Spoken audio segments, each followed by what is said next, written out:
छत्रपती शिवाजी महाराजांचा अवमान आणि इतिहास अभ्यासक इंद्रजित सावंतांना धमकी प्रकरणी प्रशांत कोरटकरला आज कोल्हापूर कोर्टामध्ये हजर करण्यात आलं।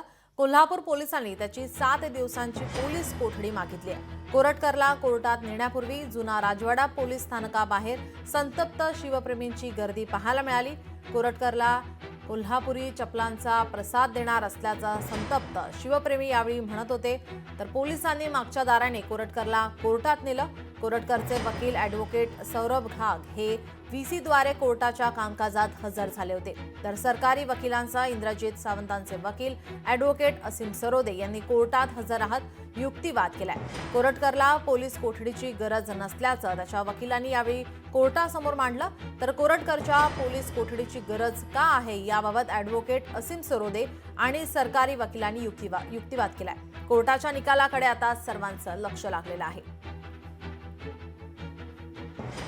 आता 7 दिवसाची पोलीस कोठडी मागितलेली आहे आणि माझं म्हणणं आहे की 7 दिवसाची पोलीस कोठडी सुद्धा अपूर्ण आहे, पण प्राथमिक पातळीवर 7 दिवसाची पोलीस कोठडी पूर्णच्या पूर्ण दिली पाहिजे। सगळ्या 7 दिवसांची कोर्ट काय ऑर्डर करेल ते आपल्याला माहीत होईलच, कारण की आवाजाचे नमुने जे घ्यायचे आहे ते अत्यंत शास्त्रीय आणि वैज्ञानिक दृष्टिकोनातून घ्यायचे असतात। 5 जणांचे आवाजाचे नमुने घ्यायचे असतात। नंतर आपल्या आवाजामधून जे काही वेगवेगळे गोष्टी असतात त्याच्यामध्ये स्वर आणि व्यंजन हे महत्त्वाचे असतात आणि आवाज बदलला जाऊ शकतो, आवाज मुद्दामून वेगळा काढला जाऊ शकतो। त्यामुळे आरोपीचं वेगवेगळ्या वेळेस व्हर्जन घेणं आवश्यक आहे।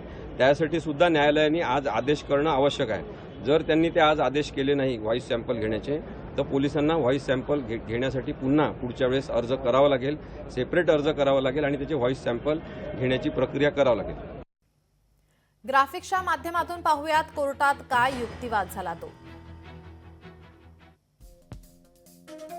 आवाजाचे सॅम्पल घेण्यासाठी न्यायालयाने ऑर्डर करावी असं ॲडव्होकेट असीम सरोदे म्हणाले।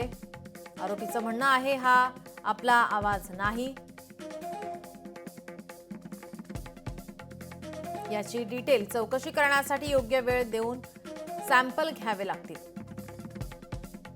त्यासाठी व्हॉइस सॅम्पल गरजेचं आहेच।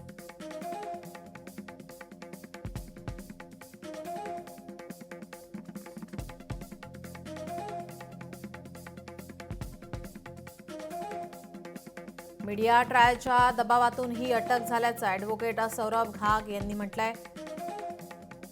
आरोपी आपला कंठ बदलणार आहे का असा सवालही करण्यात आला।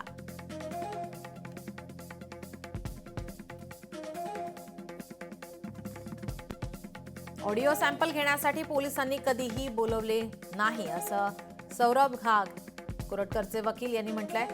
तर 4 मार्चला त्याबाबत अर्ज केला होता, अर्ज करूनही त्यांना बोलवलं नाही।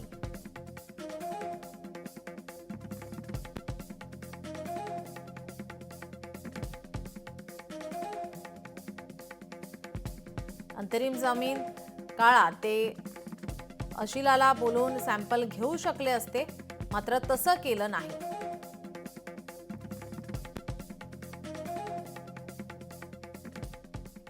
मग आता व्हॉइस सॅम्पलसाठी पोलीस कोठडीची आवश्यकता का वाटते असा सवाल कोरटकरचे वकील यांनी केलेला आहे।